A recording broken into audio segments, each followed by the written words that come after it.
ये हिंदू धर्म के खिलाफ इसलिए बोलते हैं कि इनको अक़लियत का वोट लेने में सहूलियत हो जाएगा। इनकी राजनीति है, ये रात में भगवान को पूजा करते हैं कि हे भगवान हमारी सरकार बनवा दीजिए। चंदन लगाने वाला गड़बड़ है, भगवान का पूजा नहीं करो, भगवान के खिलाफ बात करेंगे। ये लोग का दिमाग सठिया गया हुआ है। इनको हमसे हमारे स्कूलों में जाके, भारतीय शिशु मंदिर में जाके इन लोगों को सीखना पड़ेगा कि राष्ट्रीयता क्या होती। भारत और इंडिया के नाम के बीच अब बिहार में सियासी उफान खूब बढ़ता जा रहा है। देखिए, एक तरफ प्रेसिडेंट ऑफ इंडिया की जगह प्रेसिडेंट ऑफ भारत लिखा गया, जिसके बाद राजद, जेडीयू और पूरा महागठबंधन खेमा बीजेपी और मोदी सरकार पर हमलावर है।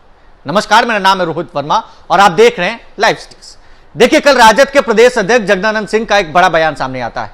वो कहते हैं जिस तरीके से भारत और इंडिया को लेकर विवाद छिड़ा है, नाम को लेकर, उस पर जगदानंद सिंह ये कहते हैं कि जो तिलक लगाकर घूमते हैं उन्होंने ही भारत को गुलाम बनवाया। हमारे साथ बात करने के लिए बीजेपी के विधायक पवन जायसवाल जी है। तिलक तो आपने भी लगाया है, क्या गुलाम आपने बनवाया? हम 365 दिन तिलक लगाते हैं। जगदानंद सिंह जी को बोलने के पहले बहुत कुछ सोचना पड़ेगा। हम लोग 365 दिन तिलक लगाने वाले लोग हैं। हम लोग राष्ट्रवादी लोग हैं। हम जिस धर्म से आते हैं, हमारी अपने धर्म के प्रति पूर्ण आस्था है, लेकिन दूसरे किसी धर्म को भी हम ठेस पहुंचाने का काम कभी नहीं करते हैं। ये जो लोग हैं, जगदानंद जी हो या जो लोग भी इस प्रकार की बात करते हैं, ये केवल वोट की राजनीति के लिए बात करते हैं। ये हिंदू धर्म के खिलाफ इसलिए बोलते हैं कि इनको अक़लियत का वोट लेने में सहूलियत हो जाएगा। ये धर्म को गिरवी रख के, धर्म को बंधक रख के ये राजनीति करते हैं। हम लोग धर्म को बंधक रख के राजनीति नहीं करते। हम जिस धर्म में हैं, हमें खुशी है कि हम हिंदू समाज से आते हैं, लेकिन मैंने कभी किसी मुस्लिम समाज के लोगों पर एक ईंट चलाने का काम नहीं किया है। मेरी राजनीति इस प्रकार की राजनीति है। इनकी राजनीति है, ये रात में भगवान को पूजा करते हैं कि हे भगवान हमारी सरकार बनवा दीजिए, और सुबह उठते हैं तो ये कहते हैं कि चंदन लगाने वाला राष्ट्रद्रोही है, चंदन लगाने वाला गड़बड़ है, भगवान का पूजा नहीं करो, भगवान के खिलाफ बात करेंगे। ईश्वर को बांटने का काम करने वाले ये लोग हैं। इसलिए ये लोग का दिमाग सठिया गया हुआ है और ये कहने में कहीं दिक्कत नहीं है कि विपक्ष के पास कुछ बचा हुआ नहीं है।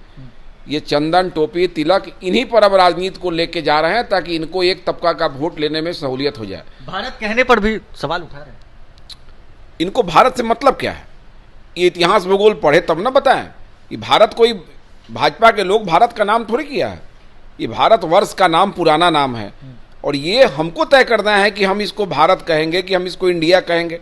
अब ये जदयू और राजद के लोग हम लोग को बताएंगे कि हमको इंडिया कहना चाहिए कि भारत कहना चाहिए। आज आपने गठबंधन बना लिया तो आपको इंडिया से मतलब हो गया कि भाई आपके गठबंधन का नाम है INDIA, तो बस अब हम हर हिंदुस्तान का नागरिक आपके गठबंधन का नाम ले। अरे भाई, देश का नागरिक इंडिया का या भारत का है, वो राष्ट्र के हिसाब से कहेगा, वो राष्ट्र प्रेम में कहेगा, ना कि आपके गठबंधन के नाम के हिसाब से कहेगा। और नाम रख लेने से ये इंडिया आपका नहीं हो सकता है। ये नाम रख लेने से, कोई अपना नाम भारत रख ले, अगर भारतीय रख ले, तो ये पूरा भारत का राजा वो नहीं बन जाएगा। उसके भारत का राजा बनने के लिए, भारत का शासक बनने के लिए और भारत का बेहतर जनप्रतिनिधि बनने के लिए आदमी का कर्म भी उस प्रकार करना पड़ेगा। इसलिए इनको लगता है कि ये नाम रख लिया INDIA तो पूरा इंडिया में इनका शासन हो जाएगा। इनकी गलतफहमी है। सवाल ये भी खड़ा कर रहे हैं कि कहीं मोदी जी नाम ना बदल दे तो नोट जो रिजर्व बैंक ऑफ इंडिया लिखा है, रिजर्व बैंक ऑफ भारत लिखना पड़ जाएगा, नोट बंद हो जाएगा, नोट चेंज करना पड़ेगा, ऐसा भी कह रहे हैं। देखिए, इनको मोदी जी के नाम से, मोदी जी के काम से, इनको भाजपा के नाम से जलन है। जब भी हम कोई अच्छा काम के लिए आगे बढ़ेंगे, हमारे हर अच्छे काम पर भी उंगली उठाते हैं। ये आज तक 9 वर्षों के मोदी जी के काल में, भाजपा के शासन में, NDA के शासन में किसी भी काम को इन्होंने सराहना करने का काम नहीं किया। किसी भी काम को इन्होंने सराहा नहीं है। इनके हिसाब से 9 साल में हम लोगों ने बेहतर काम किया ही नहीं है। इसलिए मैं दावे के साथ कह सकता हूं कि ये जो गठबंधन है, ये गठबंधन नाम के लिए मर रहा है। नोट बदलना पड़ेगा। बोले ना कि नोट तो हम लोग नोटबंदी पहले भी लाए थे, और नोटबंदी लाए तो कश्मीर में ईंटा चलना बंद हो गया, पत्थर चलना बंद हो गया, फर्जी नोट छाप के जो पत्थर चलवाने वाले लोग थे उस पर रोक लग गया। इसलिए हम लोग जब कोई काम करते हैं तो एक विजन से करते हैं, राष्ट्रीयता की भावना से करते हैं, देश के सीमा को मजबूत करने के लिए करते हैं। ये जो काम करते हैं केवल वोट के लिए करते हैं। दोनों में अंतर है। गर्व किसमें, भारत कहने में कि इंडिया कहने में? गर्व तो भारतीय कहने पर है। हम भारतीय हैं, हम इंडियन हैं, दोनों में गर्व हमको है। लेकिन हम भारतीय हैं लिखेंगे तब जदयू राजद हमको बताएगा कि नहीं भारतीय आप नहीं लिखिए। इनको भारत से प्रेम है ही नहीं।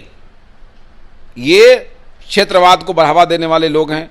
ये राष्ट्र विरोधी लोग हैं, ये राष्ट्र को बांटने में लगे हैं। ये चाहते हैं कि इंडिया भारत में पूरा देश उलझ के रह जाए। अरे भाई, आप देश को मजबूत करने की बात कीजिए ना। कोई इंडियन कहे या भारतीय कहे, बात तो एक ही है। ये कोई विषय है, कोई टॉपिक है कि अब गांधी जी की मूर्ति क्यों नहीं लगा रहे हैं? पूरा देश में हम लोग शहीदों के घर से जो है मिट्टी जमा कर रहे हैं। सरदार वल्लभ भाई पटेल की उतनी बड़ी स्मारक को बनाने के लिए घर घर से लोहा का चूर्ण जमा किया गया था। जमा करके भाजपा के लोगों ने इस काम को धरातल पर लाया। हमको कोई देशभक्ति सिखाएगा? हमें कोई राष्ट्रभक्ति सिखाएगा? इनको हमसे हमारे स्कूलों में जाके, भारतीय शिशु मंदिर में जाके इन लोगों को सीखना पड़ेगा कि राष्ट्रीयता क्या होता है। इनको संघ परिवार में जाके देखना पड़ेगा शाखाओं में कि राष्ट्रीयता होता क्या है। चलिए, तो इंडिया वर्सेस भारत के नाम को लेकर जिस तरीके से विवाद खड़ा हो रहा है, एक तरफ जगदानंद सिंह लगातार सवाल खड़े किए जा रहे हैं, बीजेपी आरएसएस पर पलटवार कर रहे हैं, तो इधर बीजेपी विधायक पवन जायसवाल ने भी साफ साफ जगदानंद सिंह को करारा से जवाब दे दिया है। अब देखने वाली बात यह है, जिस तरीके से महागठबंधन ये भी कह रही है कि क्या नोटों पर से अब नाम बदलना पड़ेगा, रिजर्व बैंक ऑफ इंडिया की जगह क्या रिजर्व बैंक ऑफ भारत लिखा जाएगा, इसको लेकर भी इन्होंने जवाब दे दिया। देखने वाली बात होगी महागठबंधन किस तरीके से बयान को लेती। इस खबर में बस इतना ही। अगर आपने अब तक लाइव सीरीज को सब्सक्राइब नहीं किया है, जल्द से जल्द लाइव सीरीज को सब्सक्राइब कर ले। धन्यवाद।